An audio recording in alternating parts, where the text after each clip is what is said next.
那劳烦你亲自对我娘家解释和离的事。至于我决定去隔壁娘家住，那边暂时还能几下。以后你腿脚有什么事儿，往隔壁喊一下，我能听见。其实要论萧衍之对错，说他全错的话，他也挺倒霉的。好端端回个家，也能被原身当街生扑亲了一口，之后不得不半推半就的娶了个没有感情的女人回家。若说他没错，明明早就写好了和离书，却一直拖着不给原身。他若是早给了和离书，原身后面也不会变得如此自私恶毒。当然，要是原身不恶毒，也没有他穿书什么事了。所以宋锦真的不好说什么。好，你放心，我会向岳父岳母解释清楚。萧衍之听到他只是去隔壁住，是暗暗地吁了一口长气。好险，要是他搬去7间带院的房子住，那就与赵钱两对门了。这可不允许，眼下的赵钱处于优势，他腿脚不便，处于劣势。别一个不小心，宋锦给赵钱拐跑了，他哭都没地方哭去。行，那我一会儿叫大哥过来帮你，你早些沐浴休息。四小家伙看见他出来，高兴地想围上去。你们4个进来，爹有话与你们说。宋锦知道萧衍之接下来想做什么，看着4张小脸，张了张嘴，最后什么也没能说出口，逃回隔壁。今夜估计不止4小家伙要闹，他娘家人也得闹。果不其然，当宋锦回到隔壁，4小家伙听到爹娘和离，以后娘不住一起，他们又成了无根的草儿，几乎是同时哇声大哭，响天震地的哭声差点掀翻了屋顶。而半个时辰后，刘氏在得知宋锦与萧衍之已经和离，也是气恼地瞪宋锦一眼，砰一声，直接一个人关房里哭泣。娘家其他人则一个个不说话，表情各异，盯着宋锦。老宋家唯一的闺女和离了，成了一个和离女人。从今以后，老宋家可就要被人戳脊梁骨了。宋锦听着4小家伙的哭声，是一阵头疼脑胀，凝视娘家人的眸光更是头皮一阵发麻。他很怂地提了桶热水，躲进房里假装沐浴，之后直接躲进空间，靠在灵坛里，一边清洗自己身子，一边唉声叹息。虽然他早就知道这一天会来临，只是没想到这么快。他原本的计划是等日子完全安定下来，治好了萧衍之的双腿，孩子开心了再说2人和离的事。如今娘家人不仅将他的计划打乱，害得他也跟着有些烦乱了。在灵坛洗了1个时辰，换了一套干净的旧衣裳，出了空间，回到了房内。因不敢出去面对娘家人，只能无聊躲在炕上翻看萧衍之的精益破题技巧与5篇策文。翻着翻着，赫然发现里头有几张空白纸张。如此烦恼，又有空白纸，宋锦决定给自己找事情做。要治好萧衍之双腿，首先他得先有一套手术刀，还不如趁此画好设计图，明日去了永福县，刚好让铁铺照着模样打造。另外他答应过赵钱，要给他10发连弩。用了1个多时辰画完手术工具图之后，又开始绘画10发连弩设计图。算了吧，你也别哭了，明日等他醒来也别说他，这是他与女婿自个儿的事儿，咱们呀手别伸这么长，随他们去了啊。可是宋锦是他们最疼爱的闺女，舍不得打骂，只能继续惯着呗。随什么随？和离的妇人日后还如何嫁得出去啊？就算嫁得出去，也只能嫁给官夫。这嫁给官夫还不如老老实实与女婿过下去呢。至少4小崽子是捡来的，不是前头生的，不影响咱闺女地位。女婿腿弱能治，将来高中了状元，给他争个诰命也不是不可能。这眼看着好日子快来了，我想不明白他为何要这么造啊。萧衍之解释的缘由是他冷待他们闺女2年，愧对他们闺女。刘氏听了虽很生气，可是他也知道是他闺女一开始上赶倒贴的，人家不喜欢，你也不能牛不喝水强按头啊。哎，都怪我把他养歪了。哎呦，不全怪你，是咱一起将他养歪的，回头咱将他掰正过来。咋掰正？都长歪了还能掰回去？逃荒路上，我瞧着女婿对咱闺女不像没有情的呀，而且他能揽下所有过错，说明对咱闺女还是有感情的。你想啊，若是别人合理，不得早撕破脸皮子了？咱们闺女与女婿撕破脸皮了吗？似乎是没有。所以啊，你也别瞎操心了，手也别伸这么长。闺女啊，爱咋咋地，随他们自己闹去。咱们含饴弄孙，原来怎样过，接下来怎么过就行。而且你真不必操心，咱闺女嫁官夫，我瞧着那赵公子对咱闺女似乎有那啥意思呀。你也觉得？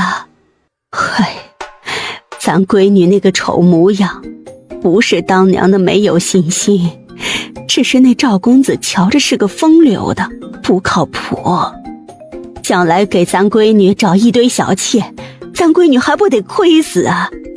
不行不行，你当我没说。那个赵公子瞧着确实风流倜傥，不是普通老百姓子女，恐怕真不是良配。次日卯时，萧长春敲了3声铜锣，叫醒各家去永福县采买家事农具。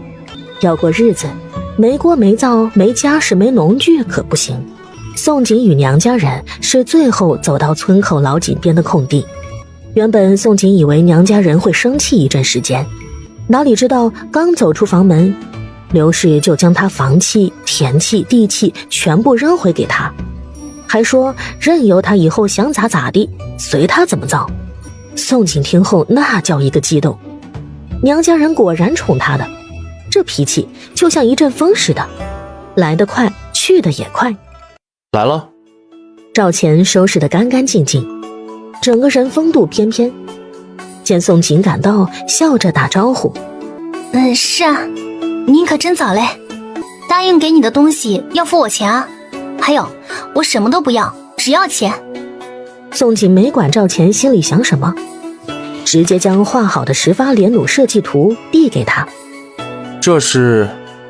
赵钱原本被他尊敬的态度弄得满脸迷惑，可当他看见他递来的纸张时，联想到是什么，神情骤变，忙接了过去，随后避开众人，背过身去。当他打开看见纸张上画的是10发连弩设计图，激动的险些想嗷叫一声，转过身将宋锦抱住，但处境不允许啊，全村人都好奇看着他呢。金姐姐，你给了赵大哥什么呀？令赵大哥如此激动开心。沈玉一大早收拾得干干净净，就是想入赵钱的眼，哪里知道还不如宋锦递上一张纸，简直气死人了呀！可是宋锦给的仅是一张纸吗？不，那是赵钱接下来能不能坐上龙椅的筹码。玉妹妹还是别问了，问了怕打击到你。宋锦不愿再搭理沈玉，回到娘家人身边并排走着，与村里人一起前往永福县。爷，是几发？你自己看。赵钱不知如何表达自己此刻内心，他真的捡到宝了。原以为宋锦能做出3发连弩已经很了不起了，没想到宋锦真的会10发连弩，不是给他画大饼。而且他若没记错，宋锦说过他还会比10发连弩还要厉害的武器。当时他觉得他牛皮吹上天，没有放心上，如今看来宋锦说的话是真的。恭喜爷喜得至宝，爷心念的事儿可以得偿所愿了。爷准备何时动身？有了10发连弩，他们爷就可以回去那个地方，有仇报仇，有怨报怨。他们也藏了20年，有仇不能报，一切皆因筹码不够。可是有了这神兵，那个位置就注定是他们爷的。先不回去，那地方肮脏。赵钱并不想回去那个勾心斗角的地方，还是很黑村好，这里有他心悦的人。真要回去那个地方，他也必须带上自己心悦的女人。萧家村上百号人，从卯时出发，一路疾走2个时辰，4时总算抵达永福县。今日是除夕，也是1年中最后一次且最热闹的大吉日。大家分开去采买，1个时辰后到粮铺前集合。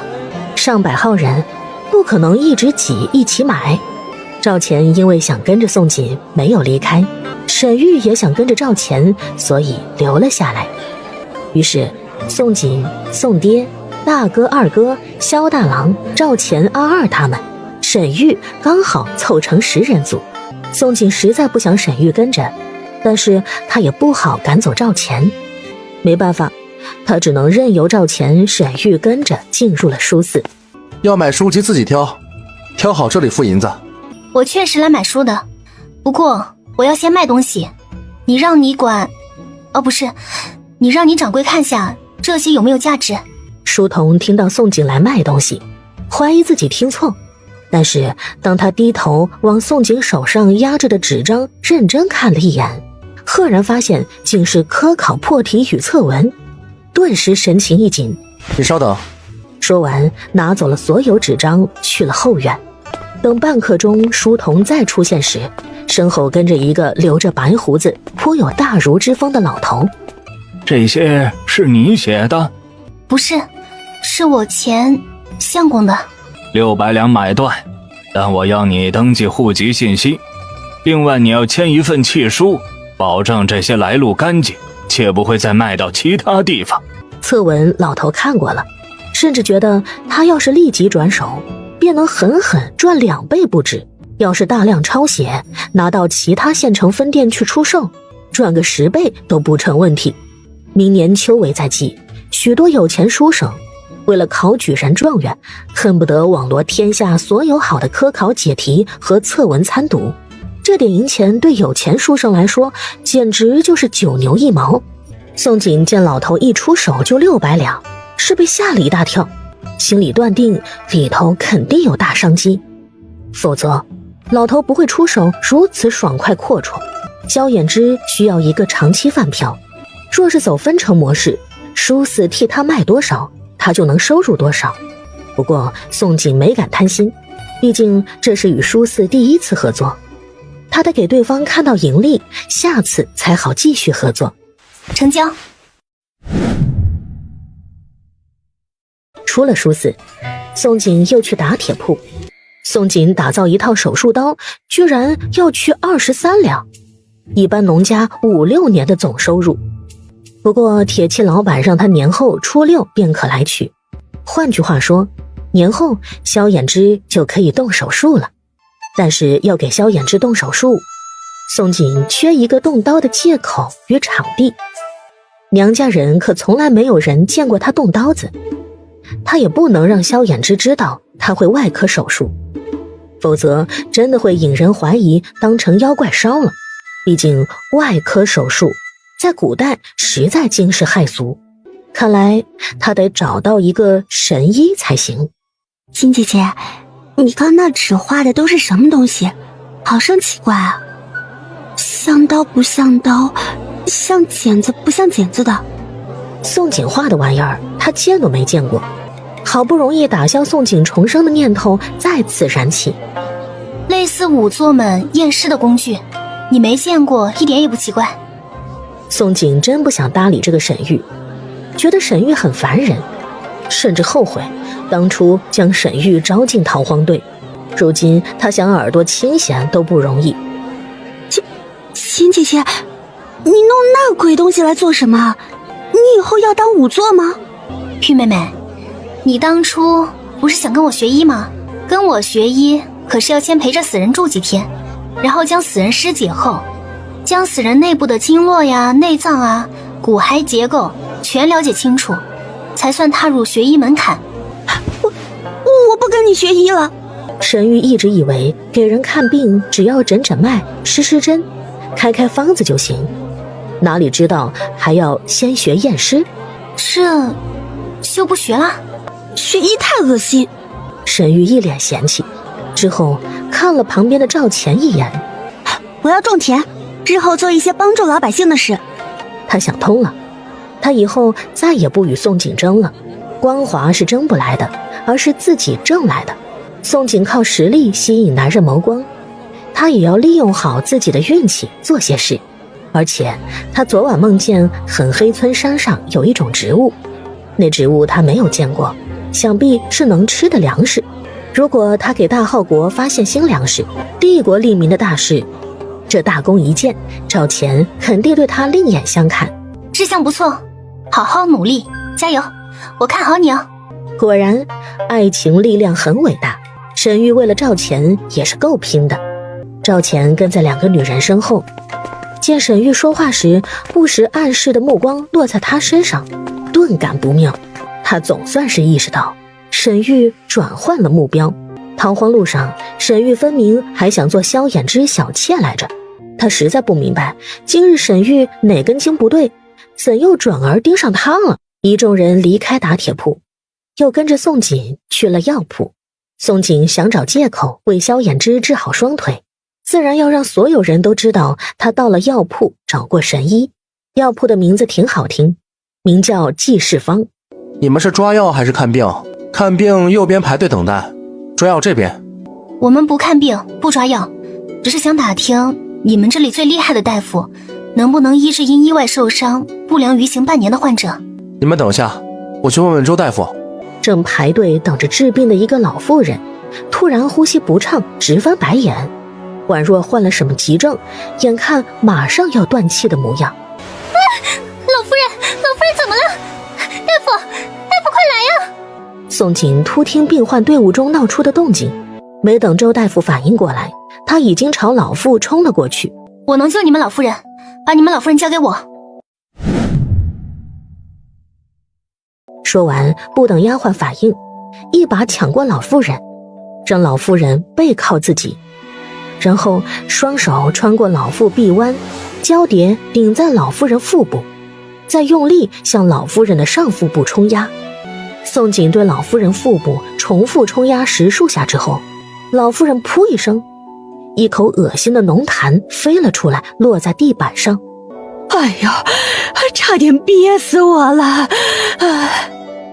老妇人其实是被一口痰堵了气道，所以才会突然呼吸不了。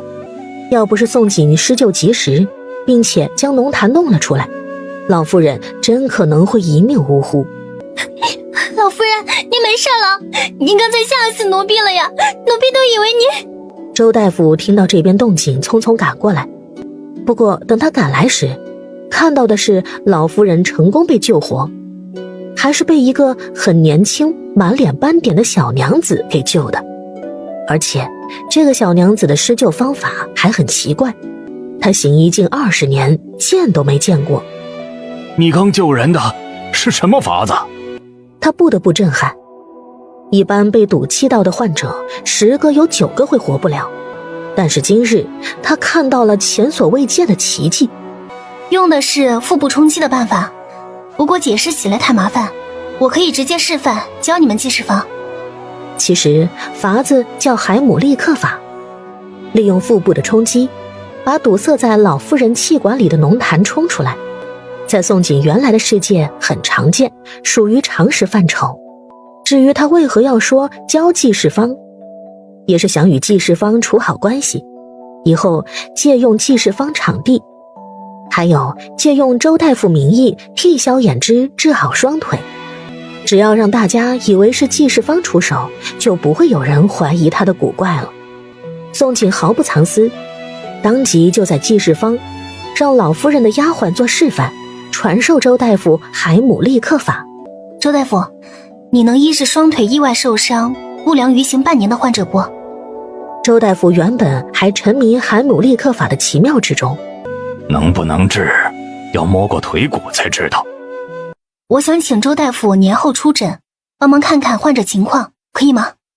周大夫本想说自己从不出诊给人看病，可是想到宋锦刚把可以扬名立万的海姆立克法交给他，可以，但我这边坐诊到年后初3呀。那行，初3我让人来接周大夫。给萧衍之治腿伤不急一时，并且接下来是新年，大家总得将年先过好了。又与周大夫约定时辰，宋锦转身就离开济世坊。那个被他救下的老妇人突然追了上来。哎，小娘子，别着急走啊，等等老身啊。老妇人其实是正县尉的老娘吴氏，她本来身子骨健朗，哪想到一口痰差点要了她的老命。要不是因为凑巧遇到宋锦，她的老命就要交代在这里了。哎，是老夫人，老夫人还有什么事吗？吴氏见宋锦不仅没有谢恩所报，似乎还不将自己救人一命的事放心上。原本他想用钱还了救命之恩，见了宋锦反应后，临时改了主意。小娘子救了老身一命，咋说走就走了？老夫人不必客气，不过举手之劳而已。小娘子，老身家其实就在附近不远，你去老身家坐坐呗。说完，打量宋锦身上的衣着，只看一眼就觉得宋锦一定很穷。而且他发现宋锦身后的所有人，有2个年轻的一男一女，长相出众，但穿着也不好，还有一个瘦得很不正常，一看就是穷得没得吃，随时都能当街晕倒的那种。哎，走，去老身家坐坐，老身家很近，就几步路。老夫人真不必记心上，我真的是举手之劳而已。还有，实在抱歉啊，我去买年货，今日真没有时间去老夫人家，改天吧。宋锦当初救吴氏时根本没想过要报答，好说歹说，宋锦总算推掉吴氏的盛情，转身走了。年后初3你来打听清楚，问一下周大夫，小娘子住哪里？既然宋锦不愿意去郑家，那他自己去宋锦家。萧家村上百人空手去永福县，回来的时候却是满满当当的3牛车。当宋锦他们回到狠黑村，已经是下午申时。留在村里没外出的所有人听到声响，是立即从家中冲了出来。妇人是帮忙将牛车上的东西卸下来，然后每家分拣开。小崽子们见状，一个个嗷嗷叫，围着牛车直转，一脸好奇兴奋。只有4小家伙排排坐在自家院门槛上，如霜打的茄子。看见宋锦回来那刻，是一个个分不清眼泪鼻涕，隐忍哭泣小模样，好不可怜。然而他们却都忍住没有奔向宋锦，更忍住了叫唤娘的冲动。你们……宋锦瞧见4小家伙排排坐可怜模样，真不知该拿4小家伙怎么办。狠下心不管吗？4小家伙除了最开始几日怨恨他，把他们当人生卖了，对他冷脸，但后来都改了。可万一管了4小家伙，他这是怕要被缠上了呀。他最害怕的就是与孩子们生了感情，而这正是当初他为何疏远孩子的原因。4小家伙见宋锦正愣看着他们，却不愿意走近，是更伤心了。想起宋锦不要他们了，一个个耷拉着脑袋起身，闷不吭声排队回西屋去了。西屋原本是收拾干净给宋锦住的，如今宋锦住去娘家，4小家伙也不想与萧衍之睡了。4小家伙生自己爹爹气了，他们觉得是爹爹没留住娘，把娘弄丢了，他们又成了无根的草儿了。别人有娘疼，他们又没了。看看你做的糟心事。刘氏逃荒带着4小家伙一路，其实挺喜欢4小家伙的。这会儿见4小家伙一个个奄奄惹人怜的模样，忍不住眼睛红了。先把东西搬进屋里再说。宋爹也不知道说什么好，宋锦闹得2家挺尴尬的。这2隔壁抬头不见低头见的，以后要如何相处，他也不清楚。这次买的东西很多，几乎一次性买齐了，不仅家事买全，还给萧衍之买了一张书案，文房四宝。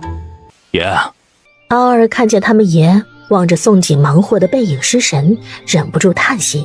宋锦与萧衍之还没有对外宣告和离一事，他们爷虽然可以肖想宋锦了，可是这时往上凑还是不合时宜，否则不知情的人会以为宋锦不守妇道，勾搭外男，抛弃残疾相公，落人画饼就不好了。娘家人合力将书案搬进了萧衍之的东屋，便丢下宋锦一个人回隔壁自己家去了。于是四小家伙的问题还是要宋锦自己去解决。宋锦见四小家伙关西屋里一直不出来，四小家伙，你不担心？萧衍之正爱不释手摆弄宋锦买给他的文房四宝与书籍，见宋锦来了他东屋，眸底难掩温柔。没事，明日他们就会好。你确定他们没事儿？明日就会好？四小家伙恹恹的模样，他瞧着不好呀，是这个爹心大，还是他太担心？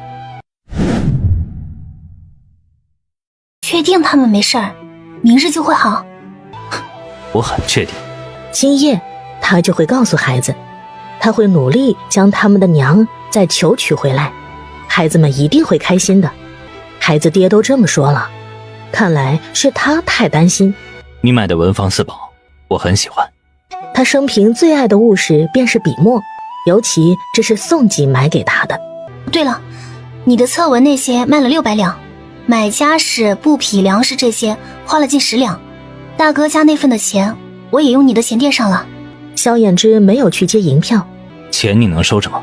我腿脚不便，无法外出，采买一事以后能继续麻烦你吗？如今他唯有这个借口能与他扯上关系了。这……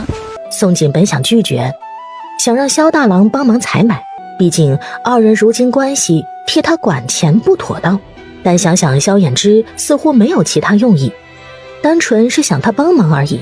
行吧，以后需要什么告诉我，我替你买，我一定会把账目……刚想脱口而出，我一定会把账目记清楚，又猛地记起来自己不识字。不对，不仅不识字，还不会写。宋锦突然有种冲动想识字了，犹豫要不要让萧衍之教他。怎么了？有何不妥？宋锦该不是怀疑他别有用心，要拒绝他？那个，其实之前我追木木滚下山坡，磕破了脑袋，丢失了很重要的记忆。你给我和离书时，我发现自己不记得字，也不会写了。我一直忍着没说，是觉得卖孩子这事儿太丢人了。算了，我找我娘家人教我识字吧。其实让他教识字真的没什么，他只是觉得二人和离了，该避嫌的要避。萧衍之听到宋锦丢失了一部分记忆，先是怔愣住了，不敢相信世间竟有如此离奇的事。我教你识字，我躺着实在难受，四小家伙也到了启蒙的年纪，我正想教他们识字，不如你与他们一起学。简直太好了，连老天爷都在帮他，他还一直犯愁找不到借口与他接触，没想到老天竟如此安排。而且四小家伙若是知道宋锦与他们一起识字，估计得高兴坏了。这样会不会引人误会？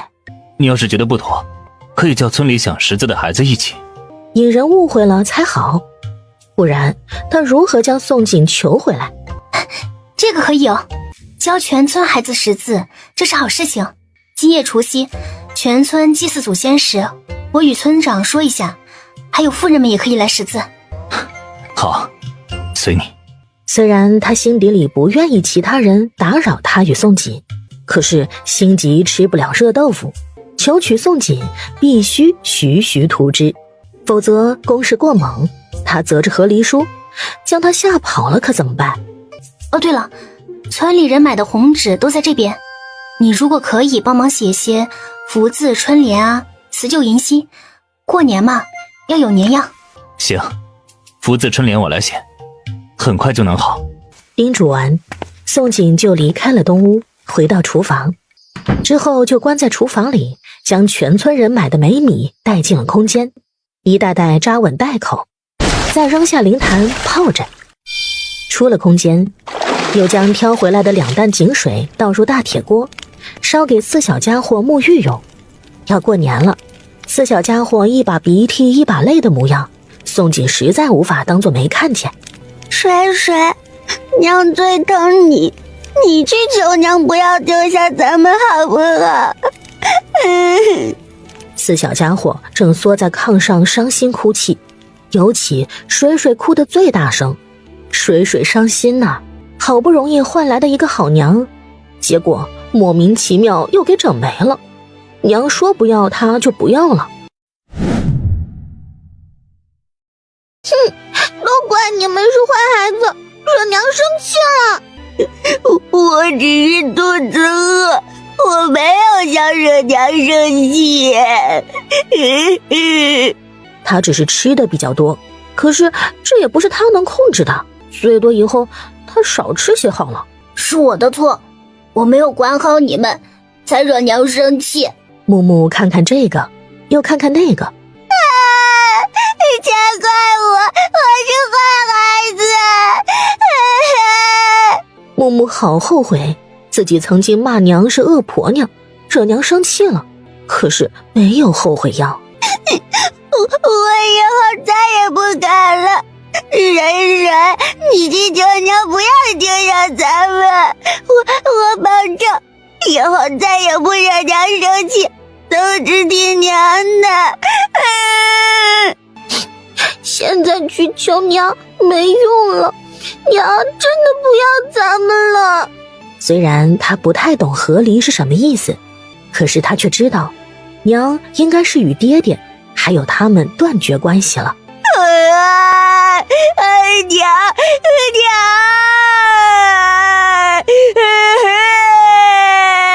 火火听了水水的话，突然撕心大喊，响天震地的哭声简直要将屋顶掀翻了。哐当，厨房里正忙着烧水，且准备除夕祭祀贡品。将买回来的猪肉焯水的宋锦听到西屋传来火火大哭声，手中锅铲一个手抖掉落大铁锅。宋锦忍不住想去西屋，但他刚踏出门槛的脚又收了回去。他没有想过给4小家伙当娘，要是这时他去劝孩子了，就是变相默认接受孩子了。对不起了。忍住了之前的冲动，又回到了厨房继续捣鼓猪肉。东屋的萧衍之听到孩子的哭声，手中毛笔抖了一下。虽然之前他对宋锦说孩子不会有事，可是他比谁都清楚孩子们很伤心。他也不想与宋锦和离，可是不和离，他与宋锦之前的姻缘是错误的。隔壁老宋家，刘氏听到一墙之隔传来能掀翻屋顶的大哭声。哎呦，这4小崽子怎么又哭了？这都哭了1天1夜了，咋这么能哭呢？你别管了，闺女在那边，况且孩子忘性大，伤心几天应该就没事了。孩子一时间没了娘，难受是应该的，哭个几天应该就会慢慢接受事实了。只是4小崽子的哭声听着实在让人于心不忍，甚至让身为宋锦娘家人的老宋家都生出了一种罪恶感。嘿，咱闺女干的都是啥事啊？4小崽子这哭声听着让人心里堵得难受啊。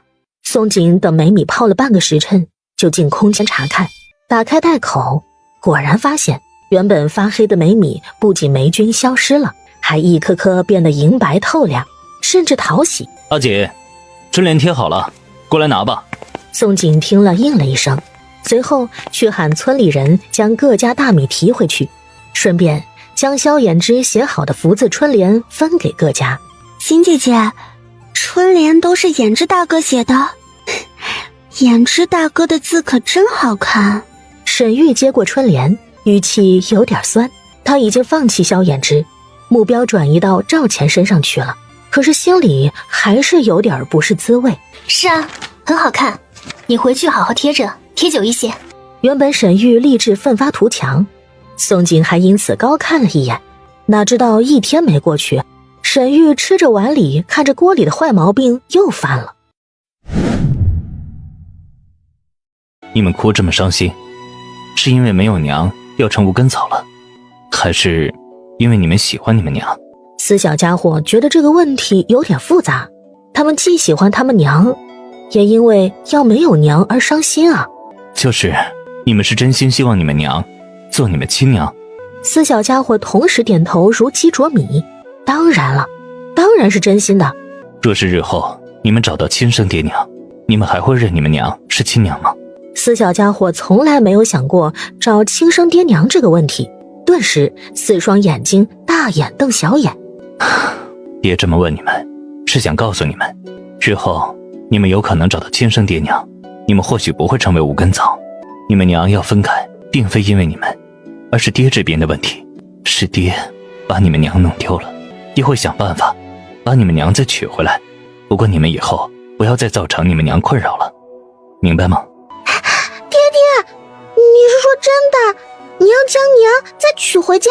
爹是这么想的，不过你们娘估计很难再娶。好嘞！四小家伙却高兴坏了，他们才不管日后会不会找到亲生爹娘，他们只要爹再把娘娶回来就行。宋景在空间泡着灵泉，一不小心睡着，等到被刘氏叫醒出了空间，就惊悚发现出大事了。他不仅来大姨妈了，脸上的斑点也全部消失了，这可把他吓坏了。初次大姨妈来了是好事，说明他的身体因为泡灵泉经历了质的蜕变。可是斑点突然消失就不是好事了。闺女，要祭祖了，你咋洗这么久？不会睡着了吧？可别着凉了。啊，娘，我马上就来。古代可没有姨妈巾，只有布袋和草木灰。宋景一边爆粗口，一边收拾干净，之后又慌里慌张拿个木炭死命往脸上点。不伪装不行，秒变美人，别人不把他当妖怪才奇怪。祭祀完成，村长吩咐道：老人、孩子、妇人，各下把祭品提回去准备年夜饭，每家留下能主事的听事就成。虽然大家伙成功落了户，但是接下来的生计才是艰难，一切从头再来可不容易。萧长春与壮劳力搬来了附近几家人竹椅子，在萧衍之院子里摆了一圈，50-60人，一个个依次围成一圈入座。沈玉第一个抢先坐到赵钱的身边。赵钱见状，眉头紧皱，能夹死蚊子。不过他没有理会沈玉，而是眸光情不自禁看向隔着萧衍之2个座位坐着的宋锦。宋锦此时正一脸古怪，不时转头看着小板凳排排坐在萧衍之身后的四小家伙身上。他惊讶发现四小家伙不仅不哭了，还乖巧无比。见他转头时，四小家伙对着他笑成4朵花似的。宋锦很想问萧衍之是如何哄好四小家伙的，只是现在不是问这事的时候。看到萧家村全都安家落户，我与三叔公打心底里开心。可是我们2个老不死，也同样犯愁接下来大家伙的生计。这荒天荒地，土质贫瘠，开荒耕种下去，有没有收获也不一定。若是没有收获，咱们可能还会忍饥挨饿。大家伙若是心里有主意，不妨提一提，不管主意有没有用，让大家伙听听，再合计合计。沈玉早就等着这一刻了。村长，我知道一种野生植物可以种了当粮食吃，在贫瘠的山上种了都很高产。咱们要是全村种那种植物，肯定不会挨饿。沈玉有做梦，梦见自己在很黑山挖到一种长相像树根又不像树根的植物。那植物种子不难找，我相信黑山肯定有。我可以明日就带大家去找，咱们种了肯定不会亏，而且这新粮食给了赵钱，等于给大号带来了高产粮食。这利国利民大功一件，赵钱肯定对他另眼相看。宋锦一听就知道这个锦鲤女主应该是做梦了，并且梦见新粮食了。他努力地回想了一下，像沈玉说的这种能吃植物，并且长在山上的，很可能是野生葛根、野生淮山，还有一个可能是木薯。你说的那种植物是不是长得像一棵树，大约2米高，叶状呈巴掌状，叶子约7片，根茎是一群的，大的根茎像手臂粗。他猜测沈玉口中的植物很可能是6大粮食作物之一木薯。木薯有毒，处理毒性可食用，并且很高产，亩产能达3000公斤。秦姐姐，你怎么知道？沈玉听了宋锦的话，简直要被吓死了，因为宋锦说的描述与他梦见的一模一样。他实在想不透，为何他锦鲤体质梦见的东西，宋锦居然知道。你当我没问。女主好不容易有了件功劳，要在赵钱面前表现，她多嘴就不合适了。你说的植物能吃吗？因为之前沈玉对她坦白过会做梦的事，赵钱不怀疑沈玉会瞎说。能吃，一定能吃。萧衍之当头给他泼了一盆冷水。我不建议种新粮食，新粮食可以送给头顶上的天，但村里人都是泥腿子，明知种植只会惹来杀身之祸，被屠村也未必不可能啊。不是萧衍之危言耸听，而是一些狗官可能为了泼天富贵，得知消息抢了粮种，杀人屠村未尝不可能。确实不能种，不过粮种还是可以去挖来留着。这粮食也只有他能收下了。沈玉被泼一盆冷水，有点失望。好啊，赵大哥，明日我就带你们去挖。他总算做了一件能帮助赵钱的事了，实在太好了。那宋氏，你有好点子吗？点子我有很多，不过眼下咱们最需要的是挣钱，有钱就不愁饿肚子，耕种也可以慢慢来。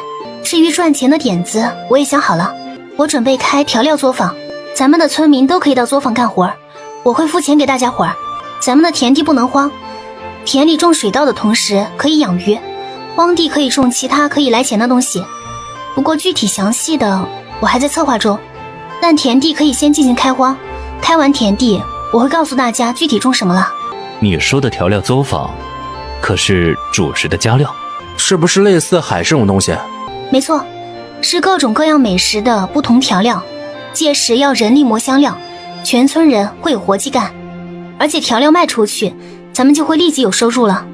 至于调料如何卖出去，我会想好法子，一定不会给村里招祸的。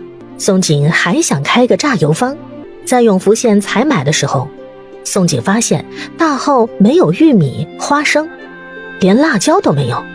大号百姓吃的是昂贵的猪油，连豆油都没有，加辣用的是无猪鱼。秦姐姐，你脑子怎么这么好？他都不与宋锦争光华了，为何宋锦张张嘴，光华总是能盖过他？我这是缺钱缺的，这人一缺钱了就想得多。玉妹妹，你不缺钱啊？萧衍之此刻内心也很复杂，宋锦一出手就是要挣大钱，他可怎么办呀？他莫名感觉压力好大，看来他得赶紧治好双腿，高中状元，哪怕没有宋锦有钱，也要有权势，帮助他守产业。